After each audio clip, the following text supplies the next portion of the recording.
we always give emphasis on the history taking. Okay? So this is the richest source of information concerning the patient illness. Now, in general, you have to know the personal past history of the patient, whether the patient has some risk factor for atherosclerosis, hypertension, diabetes, diagnosed with heart disease during childhood, kasama yan sa past medical history. Occupational history, importante din yan. Remember, ang job ng patient nyo may also affect or may become a risk factor for cardiovascular disorder. And of course, yung nutrition niya, kitang-kita naman, pagpasok ng pasyente, how's the patient, yung total makeup ng pasyente. No? Then the review of systems, alam nyo na ito, this was already lectured during your physical diagnosis. Ano yung symptoms referable to the cardiovascular system. Risk factor for ischemic heart disease, as I've mentioned, hypertension, diabetes,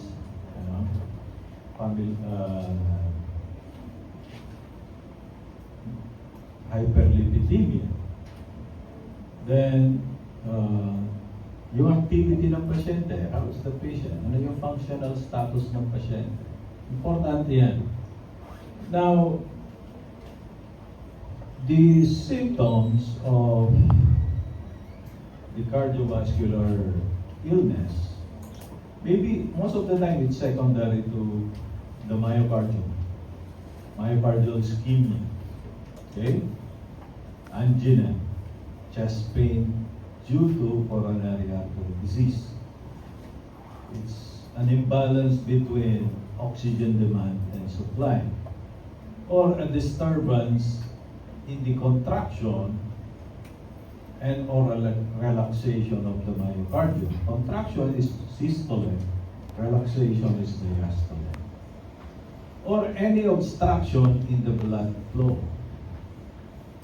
which usually involve yung valve, yung heart valves, and an abnormal in the cardiac rhythm. Okay? Nagpapalpitate ba yung pasyente? Now, for you to understand, you have to know what are the cardinal symptoms of patient with heart disease. Number one is dyspnea. This is very non-specific. You can have dyspnea if you have problem in the lungs. You can have dyspnea if you have problems thoracic cage. You can have dyspnea if you are obese, di ba? Or the conditioning. So, try to see yung onset ng dyspnea niya, and the progression ng dyspnea, for you to differentiate whether this is cardiovascular or pulmonary. So, sudden development of dyspnea may be secondary to a pulmonary embolism, pneumothorax, spontaneous pneumothorax, acute pulmonary edema, pneumonia, or airway obstruction. So you have a lot of differential. A slowly progressing dyspnea may be secondary to a chronic congestive heart failure state, obesity, pregnancy, bilateral pleural effusion. If dyspnea occurs during inspiration, paghinga niya, usually it indicates an upper airway obstruction. Yung expiratory dyspnea usually indicates a lower airway obstruction. Parang may mali dito. Parang baliktad. No? Kasi, di ba? Let's say in bronchial asthma, you have a lower airway obstruction. So most of the time you can hear the wheezes during inspiration, di ba? So I think baliktad to.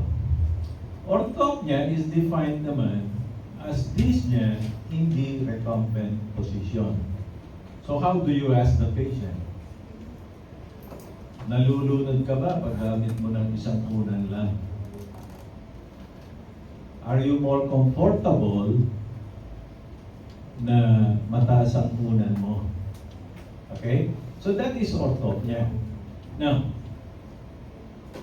this can be seen in patient who is in decompensated heart failure, bronchial asthma, COPD, and bilateral diaphragmatic paralysis.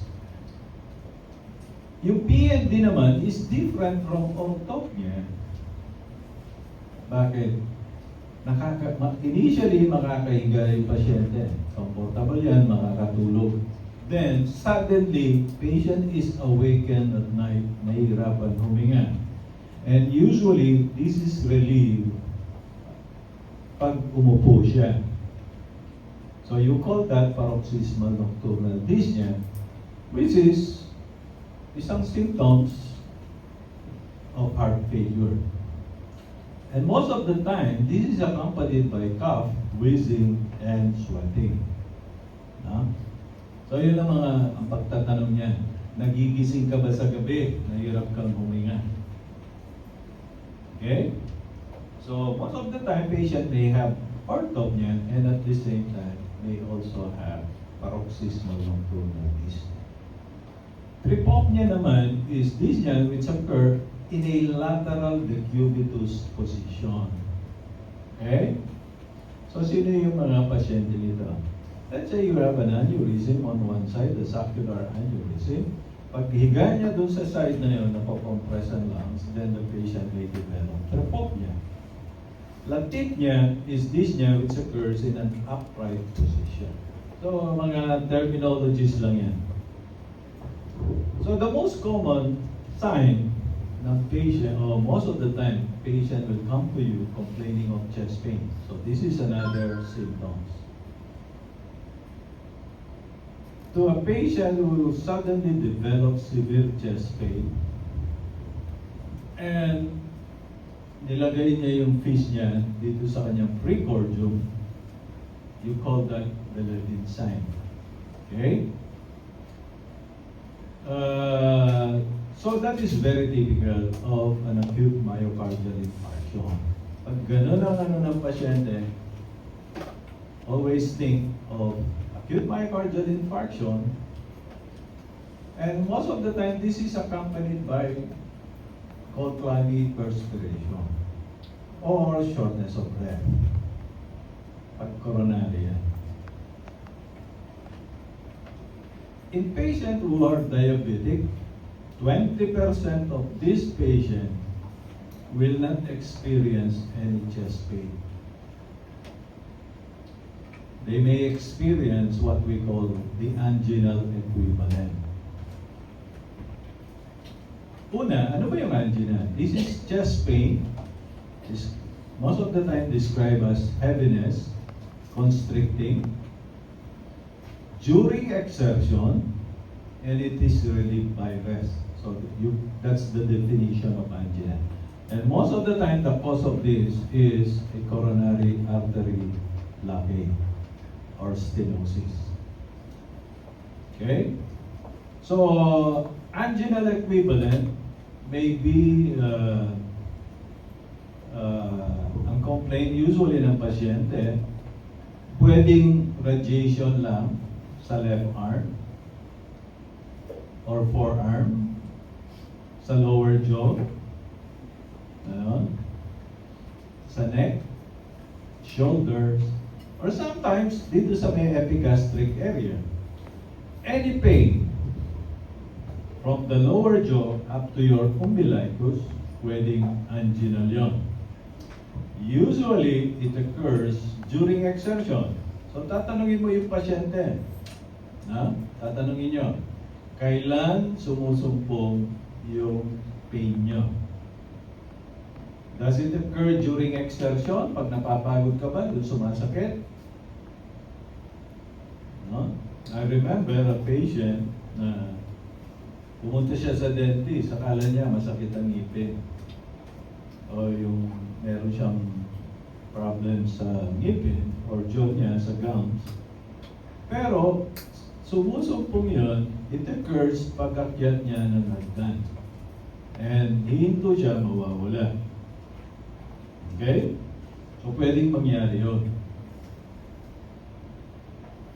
Now, this is a differential diagnosis of chest pain. According to your location, you have a lot of differential. This is what I've been telling you, especially sa CPC. You try to get all the differential based on the symptoms alone, yung complaint ng pasyente. But actually, whenever you make a differential, tignan nyo ano yung pinaka-most probable. Ano yung mga possible. You know? Everything is possible. Yun ang maganda sa cardiology. So, pain can be retrosternal, may be in the shoulder, interscapular, arms, right lower anterior chest, epigastric area, or left lower anterior chest. Now, another question, ito yung mga heart attack.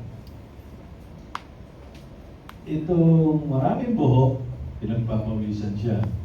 Na? Yung kabila, on my right side, yan yung Levensine. Okay? Thus, the patient choose to avoid certain body position to reduce or eliminate pain. In acute pericarditis, patient usually is relieved pag naka-lean siya forward. Yun na yung pain. Ang angina, or MI, usually ang symptoms niya, meron siya mga dating symptoms ng angina. And suddenly, yung pinaka-severe. So that's the index pain. Yung mga initial na pain usually will last mga 10 minutes, less than 10 minutes. But if the pain will persist at kasama may other manifestation like cold clammy perspiration, most of the time this patient will go, ang pain nila is usually more than 15-30 minutes na. And you need to rule out an acute coronary syndrome or myocardial infarction. So in acute pericarditis, the pain is usually sharper and more on the left side. Okay? And usually it is aggravated. You call it pleuritic. And may be lessened when the patient sits up and leans forward. So yun yung acute pericarditis. Ang aortic dissection naman is so sudden, napunit yung aorta, aortic dissection. Usually it's severe, persistent, continuous ang pain, and radiates to the back, or sometimes in the lumbar area or to the groin. Pag halos buong aorta, napunit na. What about costochondritis? Costochondritis, you have a tenderness, okay? Pain, may tenderness ka, point tenderness, and usually, the patient, ituturo niya isang daliri lang. Then you're going to suspect that this is probably costochondritis. If there are signs of inflammation, then you call that your Tietze syndrome. Okay? So, what relieved the pain? Iyon ang importante. So, by definition of angina, it is relieved by rest or by sublingual nitrates or nitroglycerin. Another manifestation is cyanosis. This is very important, especially in congenital heart disease. Okay? You have two forms of cyanosis, central cyanosis and peripheral cyanosis. Central cyanosis, you have a decrease in the arterial oxygen saturation due to a shunt. Okay, a shunt. Ang shunting is from the right chamber to the left chamber. So there is a mixture now of an unoxygenated blood and oxygenated blood. This is apparent if the mean capillary concentration of hemoglobin is reduced to 4 grams per deciliter. Okay?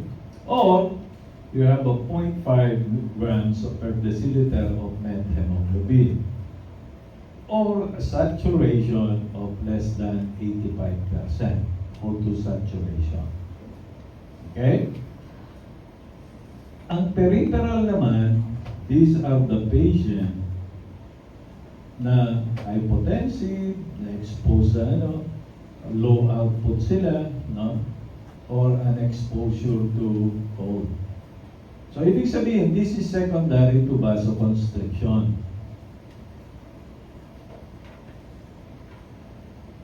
So, central cyanosis, makikita mo yan. Meron silang perioral cyanosis. Then, you have peripheral cyanosis. This is seen in. Ano ba yun? Yung nangingitim, yung mga fingers. Raynaud's phenomenon. Raynaud's phenomenon can be just a manifestation of another disease. Pwedeng symptoms lang yan. Okay? So that is peripheral. With prolonged duration of cyanosis, patient may develop now your clubbing. Okay? Yung clubbing, this indicates usually associated na siya with desaturation. May cyanosis na rin. So, bumibilog yung mga nail beds nila. Pag pinagdikit mo yung both thumbs, hindi mo nakita yung, di ba? Ano ba tawag doon? Shamrod. That's another term. You call that your Shamrod sign. Di ba? But this is not very specific unless you have cyanosis as well. You can also see some clubbing in patients with lung cancers or pulmonary malignancy. Okay? Or in infective endocarditis, pwede mo makita yan.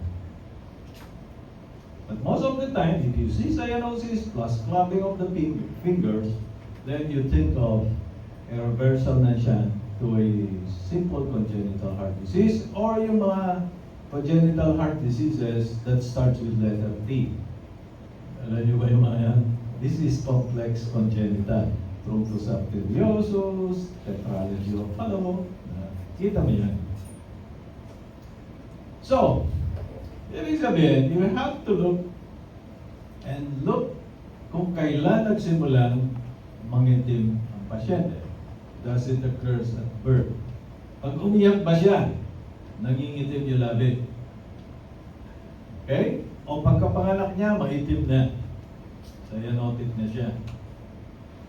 And usually, this is secondary to right to left shunting or in cases of hereditary methemoglobinemia. And these are usually, yung mga congenital heart diseases, these are the complex congenital. Those that starts with letter T most of the time. Tetralogy of Fallot. Okay? Kasi you have a concomitant pulmonary outflow tract obstruction, pulmonic stenosis. So yung RV outflow mo, increase ang resistance that dapat para mabuhay ang pasyente, meron kang shunt. Okay?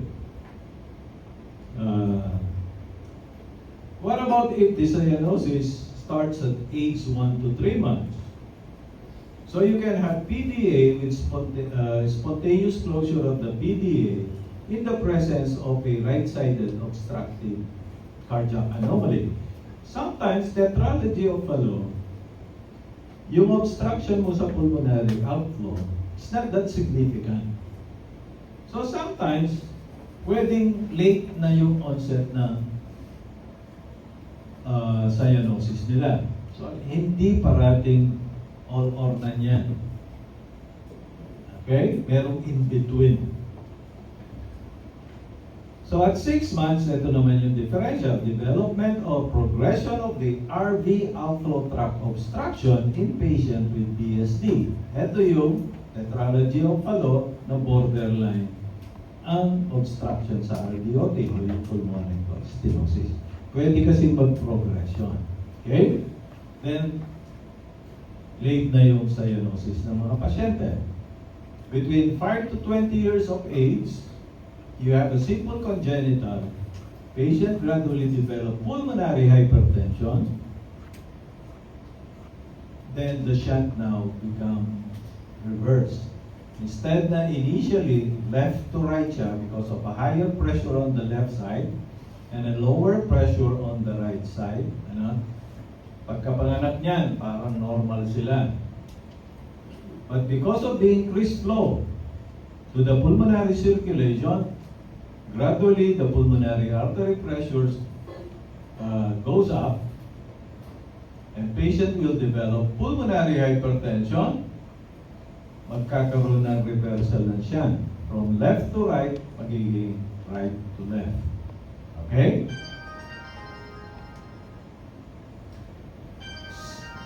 Syncope. So this is loss of consciousness as a result of a reduced perfusion in the brain. Okay? So you have to, how will you differentiate now? Whether the syncope is secondary sa brain or secondary sa heart? Anong problem sa brain na magmamanifest siya as loss of consciousness? One is stroke, di ba? But there's another one, compulsion ba ito? And you call that your PT man. PT man. Alam, yun pa rin ba yung terms na ginagamit ng neuro? Yun yung nagda-drop na lang, nawawala ng malay. The patient doesn't have any recall of what happened. But if it's cardiac syncope, usually alam ng pasyente, mahihilo mo na siya, then mawawala ng malay. But in convulsive seizure, wala silang recall. But they have an aura. So kung nauulit yun, alam nila na susumpong siya. Nakakakita sila ng mga ilaw-ilaw dyan, merong ringing ng ear bago sila mawala. Then that points that probably this is neurologic. Okay? So these are clues from the history in trying to elucidate what is the cause of the syncope. Itong table na ito. Okay? Huwag na nating isa-isayin, basahin nyo ito, ha? Palpitation, marami sa inyo, kumakabog po yung dibdib. Pagdating sa clinic, normal lahat. Di ba? So the number one cause, most of the time, is anxiety. Kahit ang explanation mo sa pasyente, ang hirap niya tanggapin. So this is an unpleasant awareness of a forceful or rapid beating of the heart. Okay? Pakiramdam niya mabilis. Pag binilang mo, normal. Pwedeng 99. Ano? O 100. Normal pa rin yun. So, titignan nyo yun. Now, another one is edema. Edema of the legs that is more pronounced in the evening and is very characteristic of congestive heart failure or a chronic venous insufficiency. Okay? Yung mga may varicose, deep vein.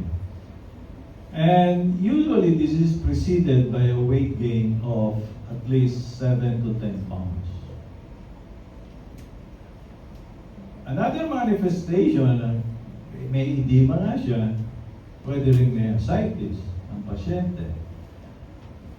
Ascites preceding edema, ibig sabihin, nauna yung manas kaysa sa ascites. This suggests liver cirrhosis. Okay? Ascites following an edema, so nauna, tama ba? No. Ascites, nauna yung ascites, ano? Yun yung liver, nauna ang ascites. But edema, nauna, then followed by ascites, suggests a cardiac or a renal problem. Nocturia. This is a common early complaint of patients with congestive heart failure. Or, ano pa ba? Benign prostatic hypertrophy. Okay? Very non-specific. Madali po akong mapagod ngayon. Okay? So maraming possible cause yun. But if the patient has risk factor for atherosclerosis, then you have to work up this patient for a possibility of a cardiac problem. ECG, chest X-ray is enough. Okay? And of course, your physical examination. Cough. Okay. Character of the sputum is very helpful. Protein-pectins suggest pulmonary edema. A clear white mucoid sputum when it may be a viral infection or viral pneumonia. Okay. Long-standing bronchial irritation in cases of bronchial asthma or allergy. Yellow sputum, infectious pneumonia, bacterial pneumonia, rusty sputum, pneumococcal pneumonia. Hemoptysis. So this is expectoration of blood either strictly or grossly. Okay? So in cases of pulmonary edema, pwede magkaroon din ng hemoptysis. Okay. So, after your history, after the symptoms, you have elicited the symptoms, you have to know the functional status of your patient. If the patient is in heart failure, you make use of the New York Heart Association functional classification. This is classified as 1, 2, 3, 4. Okay? 1 means the patient is asymptomatic. Okay? 2 means the patient is symptomatic on ordinary activities. 3, less than the ordinary activity. And 4, the patient is symptomatic at rest. Okay? Tandaan nyo lang yung 2. Ordinary activity. But what are the ordinary activities? Yun ang tanong ngayon. Andito yan, yung activity scale. Patients can perform to completion any activity requiring less than 5 minutes. So, ibig sabihin, our daily activity is nasa 5 minutes lang. Okay? Between 5 to 7 minutes yan. So, equivalent like without stopping, gardening, raking. Okay? Ito yung mga example. Okay? Pagbulot ng damo. Okay? Roller skates, dance for dancing, siguro ito, no? Or walking at a pace of 4 miles per hour. Medyo mabilis-bilis na rin yun. So that's your usual activity. Anything less than that is considered as functional class 3. So yung daily, yung magbihis lang siya, pumasok sa trabaho, these are the usual. No? Para tatandaan nyo dyan yung 5 minutes. Do you have questions at this point? Ha? Wala? Kasi pupunta na, mag-examine na tayo ng pasyente. Okay. Kung wala, bahala kayo. Pagpasok ng pasyente, alam nyo na. Okay? Titignan niyo yung pasyente. Ano yung galaw ng pasyente? Ano yung general appearance ng pasyente? Mataba ba yung pasyente? Okay? Ang tiyan niya ba is pear shape or apple shape? Okay? Importante yan. Because yung abdominal obesity, okay, the waist-hip ratio of diameter, pag more than 0.85 is associated with adult onset diabetes and coronary artery disease. Okay? Kadalasan, ito yung mga mahaba ba yung kamay ng pasyente? Marfanoid ba ang pasyente? Okay? Paano mo sasabihin marfanoid siya? Mas mahaba yung arm span niya kesa sa height niya. Okay? Cushing syndrome. Munpasi ba siya? Ha? Mataba yung central niya. Yung trunk niya, pero maliliit ang kamay. May pupalohang pa siya. Okay? Another thing is yung mukha niya, yung face niya, yung head niya. Is there bobbing of the head, which signifies a peripheral sign of severe aortic regurgitation. Myxedema. Apathetic ba yung pasyente niya? Expressionless. Check the ear. May hikaw ba siya? No, the horizontal earlobe crease. Kasi isang mga sign din niya that these patients are prone to develop coronary artery disease. So how do you measure now your waist circumference and the waist to hip ratio? So ganito. Okay? So may symphysis pubis, yun yung sa hips. Tapos yung waist niya sa may level ng pelvis. Okay? 0.85. Okay. So on PE, there are a lot of signs that you will see that will suggest that this patient may be having some form of cardiac problem. So just try to memorize, picturean nyo ano yung nakikita. Ophthalmoplegia, ptosis, complete heart block. So, pwedeng syndromic yung mga pasyente. Huwag nyo na nga, bigay ko sa inyo ito. Huwag kayong maglala. Makinig lang kayo. Okay? Sino man ang ano sa inyo, bigyan nyo ako ng USD. Okay? So, blue sclerae in patients with osteogenesis imperfecta. I haven't seen one. Rod spots, these are signs of infected endocarditis. These are hemorrhages near these with white spots in the center. Okay? Presence of cyanosis sa skin, lentiginous, which may, and xanthomas may be signs of hypercholesterolemia. Exophthalmos in hyperthyroidism, rot spot sa fundoscopy, okay, are signs of infective endocarditis. Itong mga ito, it's very important. Wala pa kayo sa pathologic, but once na nasa specific diseases na kayo, uulitin itong mga ito. Okay? Familial hypercholesterolemia, arcus senilis, sa santelasma. Kita nyo ba? Yung arcus senilis, ito yun. Yung puti sa... Tapos ito yung santelasma. Okay? Yung xanthomas, para siyang itsura na may topa yung pasyente, but actually these are cholesterol deposits. Okay?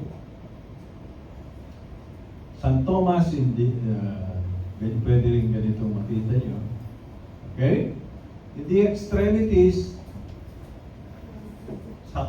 sobra ba yung daliri niya? Okay? Pwedeng sign din yan. In patient with ASD plus an extra finger is called your Holt-Oram syndrome. A quickest sign, ito yung systolic flushing ng nerve which is a sign of severe aortic regurgitation. Kung tatanungin ko kayo ngayon, ilan na yung alam yung sign ng peripheral signs ng severe AR. Di ba? Differential cyanosis, usually this is, ibig sabihin cyanotic yung lower extremities, pink yung upper extremities. So this is a sign of an hypertensive patent ductus arteriosus. So you have a reversal ng shunt across the PDA, kaya nababypass yung upper extremities. So nagiging cyanotic are your lower extremities. Okay? Osler's node in an infected endocarditis, Janeway lesions, splinter hemorrhages are also signs or peripheral signs of infected endocarditis. Okay, so these are just sample, picture lang. So splinter hemorrhages, meron kang linya sa mga nail beds nila. Osler's node, ito yun. Masakit yan. Hindi kagat ng lamok yan. Okay? Janeway lesion sa kamay. Okay? So, fundoscopic examination, as much as possible, we want you to do or sumilip kayo, fundoscopy kayo. Kasi ano yan practice yan eh. Nakukuha sa practice. Hindi yung repair mo na lang sa kontak. Ang mangyayari, laki ng gastos ng pasyente niya. So you assess by through fundoscopy, ano yung makikita niya. Your AV ratio. Di ba? Alam niyo, ano yung normal AV ratio? Kasi you grade your hypertensive retinopathy based on the AV ratio. Presence of exudates or hemorrhages and papilledema. Di ba? So as well as hypertension, diabetes, so you'll have an idea how long the patient been hypertensive, and most of these patients are asymptomatic. So you have to look at the fundus if there are the window if the patient already has some organ damage, and organ damage is the eye. Okay, yun ang una. Down syndrome sa kamay, you have your, ano ba yung crease na yun? Senior crease. Diba?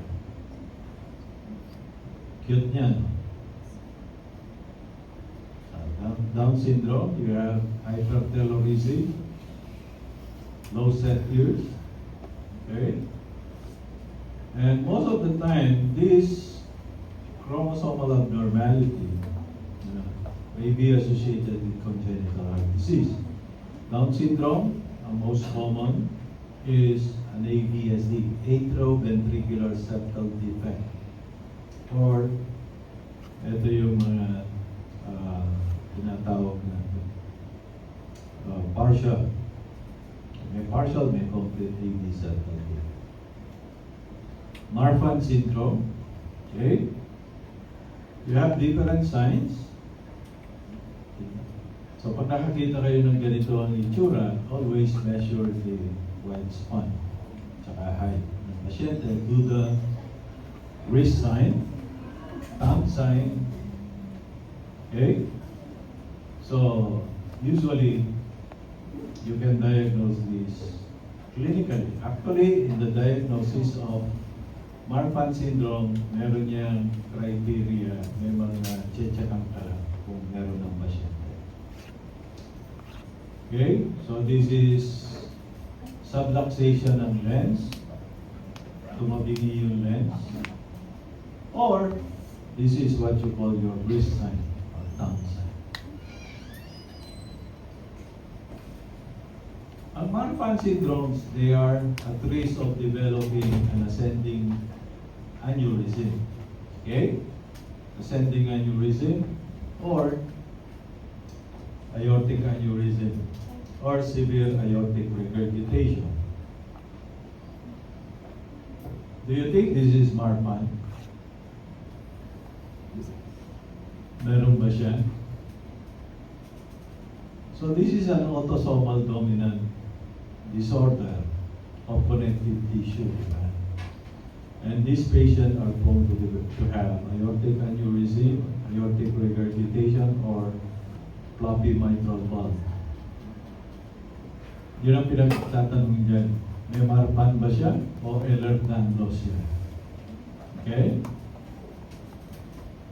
Ang Ehlers-Danlos, ito naman ang itsura. Okay? Masyadong elastic ang skin. Tapos yung kanilang fingers, malabang din. Alt orang, you have an extra finger. Okay? Dapat, this is the thumb. Sumobra siya ng isang ano. Or, pwedeng ganito. No? Ang itsura. Turner syndrome, associated with coarctation of the aorta. Noonan, ang dami yung i-memorize na. Pero hindi. Sa practice ko, di pa ako nakakakita ng mga ganito. Puro picture na. But these are nice to know. Okay? Patient may have pulmonic stenosis, ASD, restrictive cardiomyopathy. Osler-Rando-Weber syndrome. You have telangiectasia. Okay? Telangiectasia, these are vascular abnormalities. Meron ka mga AV malformation. Okay? Primary AV fistula sa Osler-Rando-Weber. Ellis Van Clever. Kaganda ng mga pangalan. So, this can be seen in patients with chondroectodermal dysplasia, short-limb, dwarfism, okay. Williams syndrome, associated with pulmonary valve or pulmonary artery stenosis. Okay, tama na yun. Now, let's go to inspection. Sa chest, is there any precordial bulging? Okay? This may suggest that one of the chamber of the heart or any vascular major blood vessel is dilated or not. So, ibig sabihin, tignan nyo yung shape na, is there pectus carinatum, Turner syndrome, shield-like chest, okay? Pectus excavatum. Ito maraming kuminsan. Sometimes, itong mga ganito, pwede kang makarinig ng murmur. Okay? Kasi may isang pasyente nag-apply ng trabaho sa San Miguel. Because of that murmur, hindi siya natanggap. Kahit bigyan mo na wala siyang nararamdaman. And usually,